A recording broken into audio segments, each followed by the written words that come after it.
I feel she feels insecure. Was it a diss about track? It wasn't necessarily a diss track, but there's just so much dissing that occurs in her music that it's just like, Okay. calm down. Have we not evolved from that? Yeah. Okay. Because it's like everybody else is, making room for other women to exist. And it just sounds like she's still allowing misogyny and insecurities to keep her from embracing that. And I understand that she comes from an era where she was like the only person, and she was, won the BET Award every year. So do you feel like she should do... I just feel like it connects with what you're saying. Like, there is space for all of us. Right. There's no need for comparisons. There's no need to... Like, I don't need to put the next person down to make myself to build feel yourself good. up. Yeah, Exactly. So it's just like... That's the way I feel about everything and everyone. So, you know how sometimes you go through life and at one point in time, there's a time when you struggle with something and then you elevate from that thing. When you elevate from that thing, you don't elevate to like speak down on someone who is where you once were. Come on in here. So I am very particular about using the word y'all. Y'all need in the form of y'all need to. Yes. What you need to do. Y'all always. And it'll be like, sometimes it'll be like a great message. Yes. But you mess it up when you say y'all. So I'm very much so a we. Because we the people. Okay? All of us. Because no one has ever been perfect all the time. Yeah. You know? Girl, honey, especially when somebody learns something or they get, past a certain place in their life, they just feel like, let me go tell the girls how bad they suck. And it's like, stop it. That's not how you do it. That's not. And it's not. Like, you can't. Nobody's going to respond positively to that. Right. And that's the thing. If your ultimate goal is to bring someone else up, or bring someone's attention to something. Right. You don't do it by putting them down. And, causing them shame.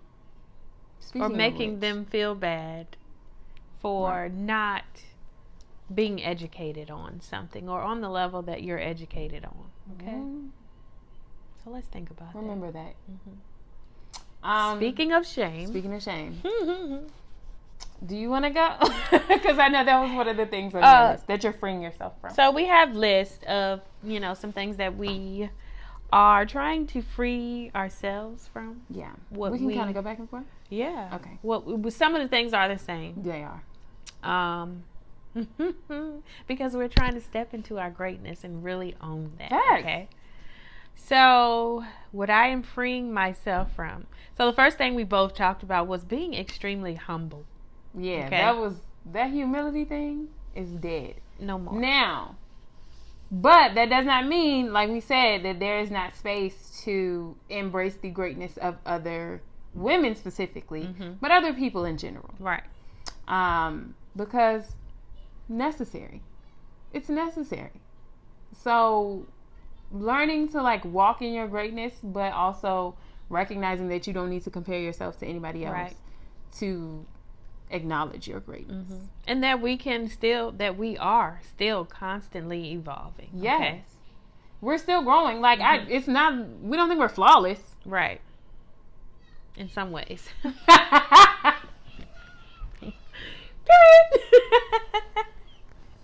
Okay. So, shame. Yes. Shame and guilt, period. Yes. About anything, anyone. Okay.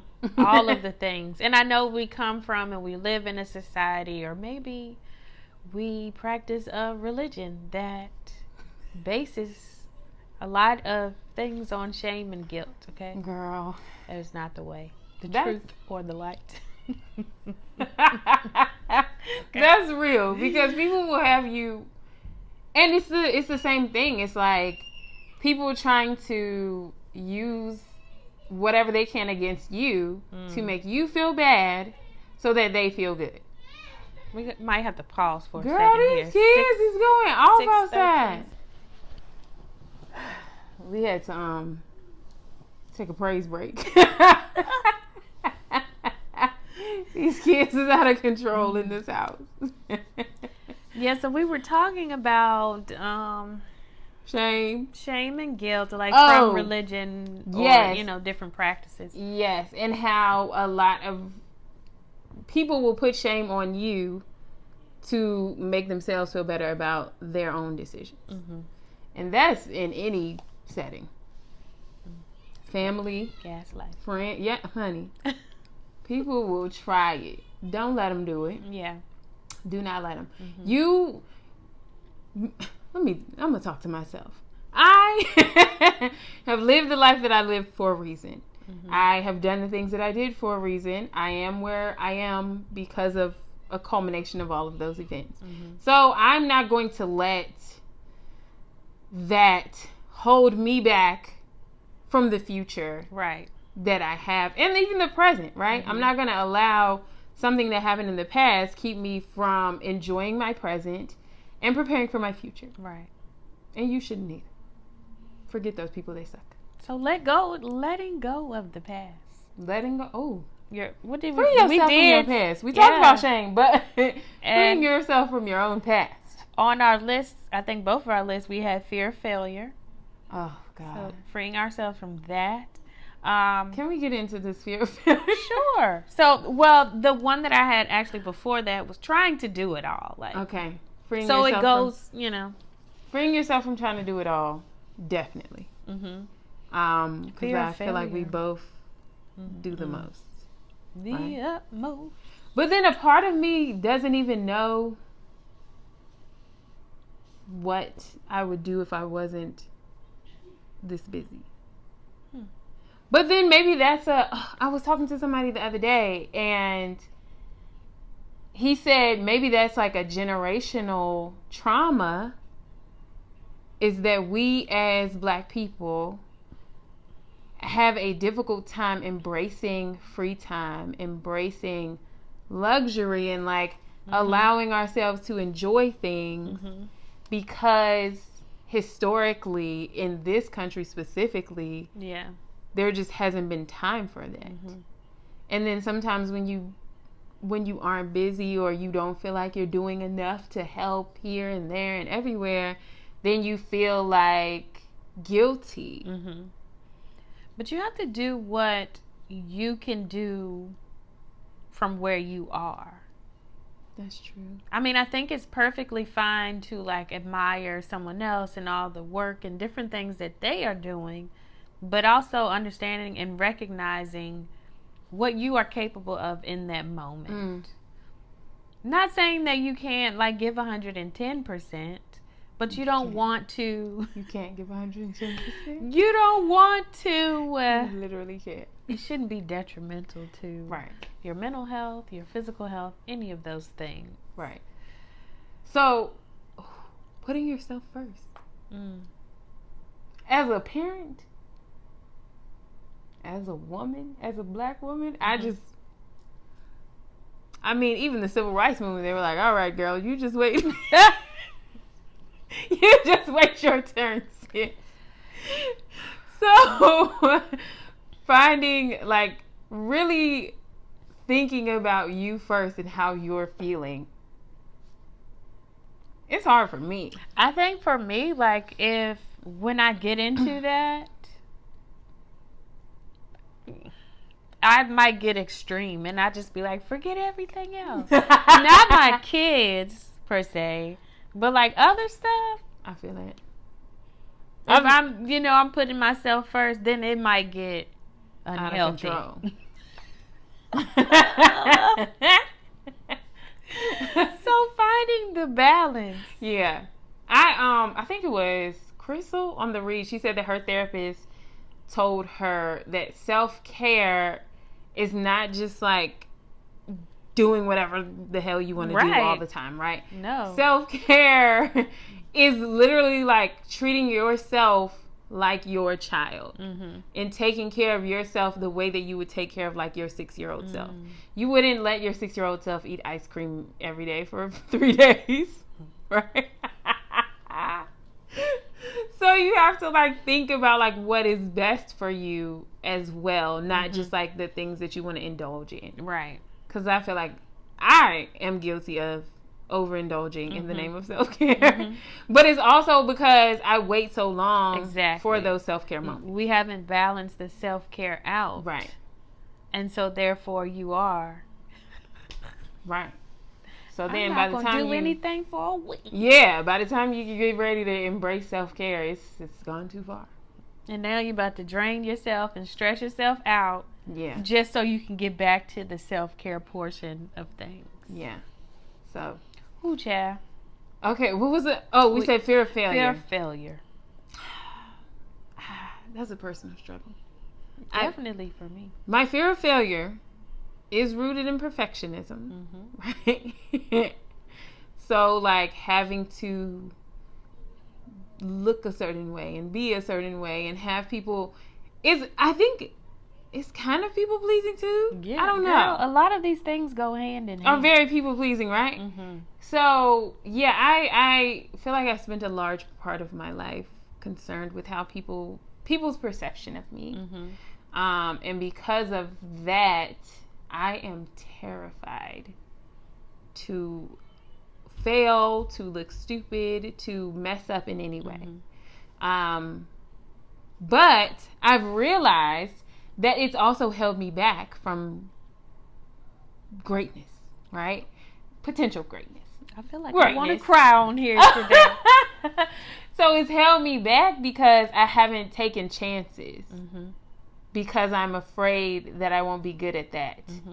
And so in an effort to just maintain the, Lisa's great at everything, I just keep doing the things that I already know you're great at. Exactly. And you don't take that leap. You don't jump into you don't jump into, is it Elsa? Into the unknown? Right. And so, did I tell you about the study that we learned about in some training at my job? Basically, like, not calling kids smart, because they did this study where they took they gave a whole classroom a test. They told half the kids, regardless of the grade they got, they told half of the kids that they were smart, and they told the other half of the kids that they worked hard. And so when it came time to take another test, they were like, okay, hey, you have the option to take the same test, or you can take this other test that's a little bit harder. And the kids who were told that they worked hard were more likely to take the test that was a little bit harder, whereas the kids who were told that they were smart were like, I'll just take the same test again, thank you. And it's because we've placed this emphasis on you just having like this natural ability, right? When you tell someone they're smart, that's just like, you're naturally smart, you just do well. And I heard that a lot in my life. And so I spent a lot of my life trying to like maintain that and not have anybody think anything other than that. Talk about it, friend. Girl. And I think that's like the root of me being afraid to take chances, me like fearing the fact that I may fail at something, because then people are going to be like, oh, wait, are you actually dumb? Like, it's like the imposter syndrome, right? Yeah, like feeling, just being afraid that someone is going to think of you in some negative type of way. Less than what this image that you've already built, right? Right. So it's like I've worked so hard to have people perceive me in this way. And if I take this risk, potentially people are going to be looking at me sideways now. But society is also very cruel. Oh, it is. And, you may not even be the person that, put yourself on a pedestal or feel that you are all of these great things. That's Someone true. else may think that. Yes. And then as soon as you fail, oh, here comes a whole bunch of people oh, she thought she was all that. No, you did. That's why I'm freeing myself from validation. Yeah. I'm freeing myself from validation because I allowed those people, because I wasn't secure, right? In my own ish. So I allowed people outside to validate me and tell me I'm smart and I'm this and I'm that. And so in order to maintain this outside validation, then I had to operate in a certain way. But if you were being somebody's puppet and didn't even know it. Yeah. So cut these strings today. Girl, I'm freeing myself from validation. I need to, I think that's the part of embracing my own greatness. Absolutely. And forgetting about humility and not needing anybody else to tell me because I already know it. Yes. So once I do that, all the other dominoes fall. There's no, there is, I'm going to be honest. There's still, deep down, there is a fear of failure. There is a fear of rejection. But as I'm trying to overcome that, then, I have to get rid of these other things in order to do that. So. Girl, you just said a mouthful. I did. That was a lot. I think I'm just going to finish reading the list because I feel like we're covering it as we navigate through this conversation. Yeah. So we stopped at fear of failure, perfectionism, being seen in a negative way. Yeah. That's all connected. People pleasing, comparison, trying to control everything. Girl. Because we about to just let it flow, okay? Shame and guilt, period. Societal standards. So all of these things go hand in hand. They do. So very much. They do. They connect in a number of ways. And they're all based in insecurity, really. Who made us this way? The world. The stupid world. All of these ways that we have been conditioned. All of these things we have been conditioned to think, to be, to exist. Right. And I think this is one of the things that you may have written down or we shared. So getting rid of the societal standards and creating a life that works for you. And y'all know that's our favorite thing to talk about. Regardless of what society says, what someone else, anybody. Oh, just let it go. Yeah, I'm freeing myself from societal norms. I'm freeing myself from everybody else's opinion of me. I'm freeing myself of my family's dreams for me. Right? Whatever they wanted me to be doesn't matter. I have to think for myself what I want to be, what I want my life to look like, and what is the legacy that I want to leave behind. Absolutely. What works for you? What feels good for you? In moderation, as far as what feels good, okay? Because we can overindulge in those things too. What feels good and works for you at the same time? Facts. Okay. Go ahead. No, you go. I think for me, I try to control things so much. And so understanding and realizing how that's manipulative. Ooh. That is very manipulative. Girl. So, just allowing things to flow and not being so afraid that you are going to fail or that this certain thing that you're trying to achieve, this place that you're trying to get to, in your mind you're saying oh, this is not going to work. So I'm just going to, cut it off right here. When in actuality, some things you do need to try it out. Right. Navigate and see how it goes. Try and, what is it?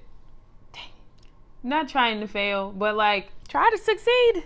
Yeah. You're trying to keep yourself from failing. What is the phrase? Trial and error. Okay. Oh, God, that was going to kill me. Risk versus reward. Yeah, trial and error is necessary, but we get so caught up, me specifically, in perfectionism that I am not willing to make errors. That I feel like every decision I make is all or nothing. Like, there's so much pressure on every single thing that I do every single day because I am scared to fuck up. I am so scared to mess up in any way. And it becomes even worse, like, when you become a parent. So you have these little people who are looking up to you, these whole lives that you have to take care of, and God forbid that you fail at something. That they see you fail. Because they might throw it in your face. You never know. These kids, they're not going to throw it in your face. Mom, you remember that time you couldn't? Because you might have hurt their feelings and they just want to get you that day. On my nerves. You never know. But yeah, I think there is like this pressure to constantly seem like you're succeeding to your kids, right? Like you're great. Because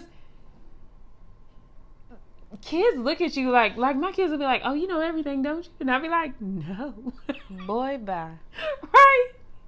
So I think that is why I like strive for transparency with my kids. And I'm recognizing too that it's not necessarily that I need to succeed at everything, but how I fail, right? Or what I do after I fail. Exactly. How do I get back up? Or do I get back up? Do I give myself time to, sit in it for a little bit or whatever? Do our kids see us give ourselves grace? Right. Because that's important in how they learn to handle things for themselves. Because I don't want my kids to be stressed out like me. These kids is already stressed.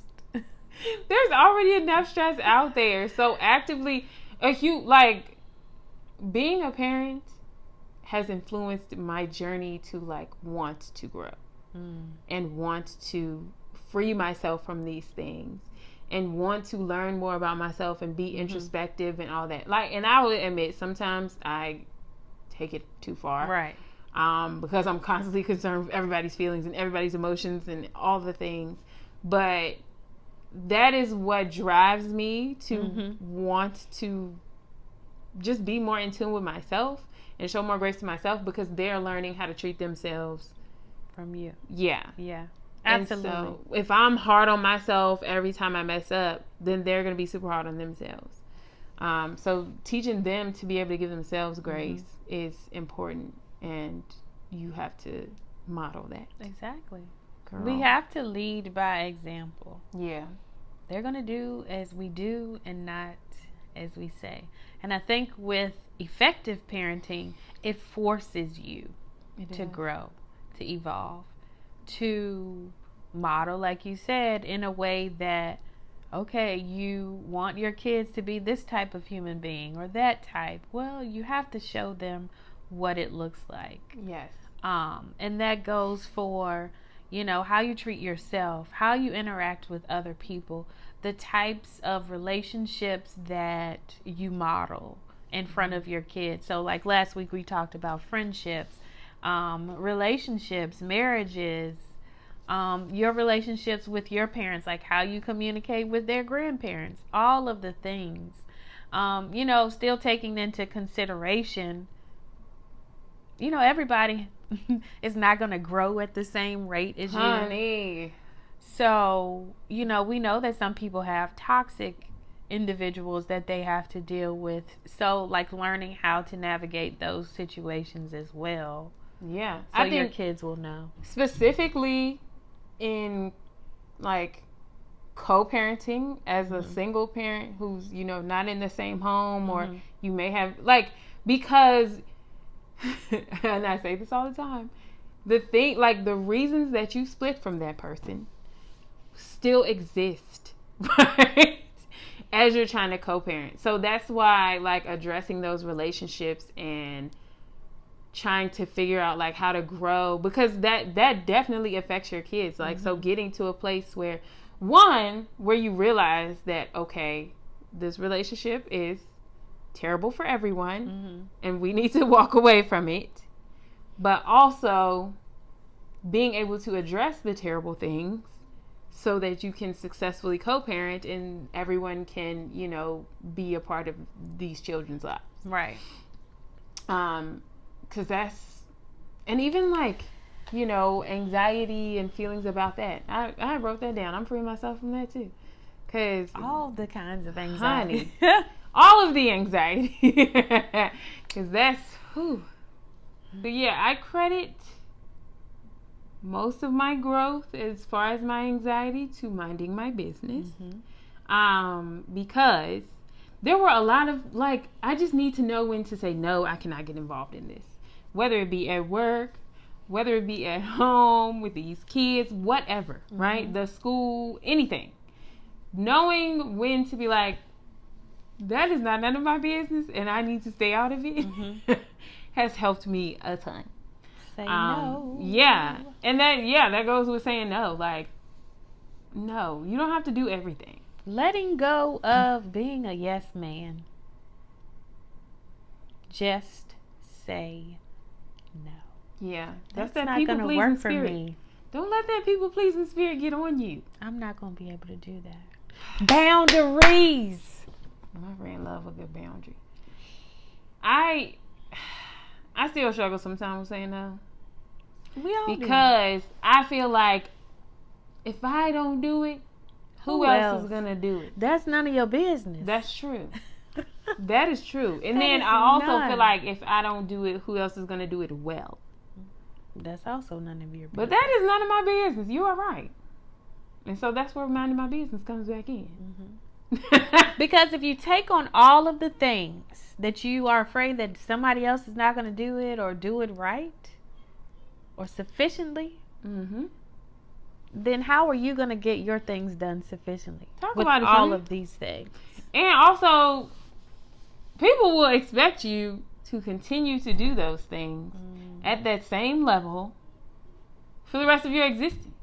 And I'm just not going to be able to do that. That's how you get stuck in some stuff. Don't worry. We letting go of being stuck. How about that? Ooh, getting out of stuff. Because sometimes this no longer serves me. Honey, free yourself from that. We are no longer You're aligned. Not trapped. You are not trapped. You can walk away from things no matter how much time you've invested, no matter who you said yes to at first. If you don't want to, you're allowed to change your mind. I changed my mind. Yeah. Keisha Coles. I changed my mind. That's a real one. Okay. That's allowed. You can change your mind. And if somebody changes their mind about you, that is also allowed. Yeah, don't trip. Right, because we talking about all this stuff, you on the, the giving end of it. If you're on the receiving end of this, you need to recognize people got to advocate for themselves. And a lot of times it's really hard to do that. Right. So you being a jerk about it isn't helping anyone. And it's probably making, this person, this friend, whoever, feel like, all right, I see about you. Right. And I mean, rejection is hard. It's hard for anyone. It is. But, appreciate when someone actually communicates with you that, okay, this no longer serves me. Right. I'm not going to be able to do that. Right. It also teaches you how to, maybe it's you needed somebody's help with something. It teaches you how to figure it out some other kind of way. Or even like when people are putting boundaries in place with you, right? When their behaviors change or they say, oh, actually, I can't do this anymore. So, or hey, if you hit me up, you need to do it this way or whatever. Like recognizing that people putting boundaries in place is them trying to preserve the relationship that they have with you. Yes. And figuring out how to make it work for them. Right. Rather than like, oh, you switching up or, oh, you acting funny or just all of the dumb things that people say. Stop taking everything personal. Everything is not about you. I bet it's not about me. Song is about you. It's not. And just really be able to Be understanding. Give other people some grace. We talk about giving ourselves grace, but giving other people grace too. Honey, necessary. Even when we feel like they have wronged us. Okay. So maybe they haven't necessarily wronged us, but we feel it, and it's okay to feel that way. Right. But you got to give people space. Yeah. To We're all do human. what they need to do. Right. And also, we saying you a lot today, but we talking to ourselves. Absolutely. These are things that we want to free ourselves from. So, as we looking at this camera, we're literally talking to ourselves. Absolutely. But it's so important, if these are things that you struggle with, to figure out how you can take baby steps to address them. So something that I saw like yesterday, I think. So it says, we're all messy. We're all struggling. We're all flying high in some ways and falling flat on our faces in others. Ooh. Nobody has it all figured out. It's our job to cheer each other on, lift each other up, and push each other to keep giving it our best. We need to be better to each other. Okay. That's real. Be kind. That's something that I'd be trying to teach these children, because they so competitive or just petty in little ways and just nitpicky with each other. And I'm just like, be kind, please. Right. If you don't have something kind to say, you probably shouldn't say it. Don't say it. Or like when stuff happens, I'll be like, let's look back on this. What could you have done to be kind, to keep this from happening, or to change the outcome of what just happened between y'all? Because, honey, I don't know if it's worse with girls, but I hear it is. Being kind. As far as like the little petty things and like getting at each other. But I don't know. But it's real up in here. I don't know. Some people like, I think it also comes from a stereotype that women are catty. But people are catty. People are catty in general. Y'all just don't want to recognize it in men and boys. Y'all just, they can. Yeah, we just gonna leave it at that. Just like they say, women gossip and. Honey, I get some of my best tea from men. Exactly. Okay. Men love some tea. But whatever. Right. Okay. So we hope that we helped you think about some things that you want to free yourself from. As you get ready to celebrate this Liberation Day this weekend, get into Absolutely. it. Drop some lines down below about some things that you want to be freed from. Maybe it's not you that's pressing them upon yourself. Maybe it's from, outside society, family, friends, whomever. But let's get free. Free your mind. Yeah. All right. Thank you for guys. watching. You're great. Be great. Embrace it. You the shit. Bye. Bye.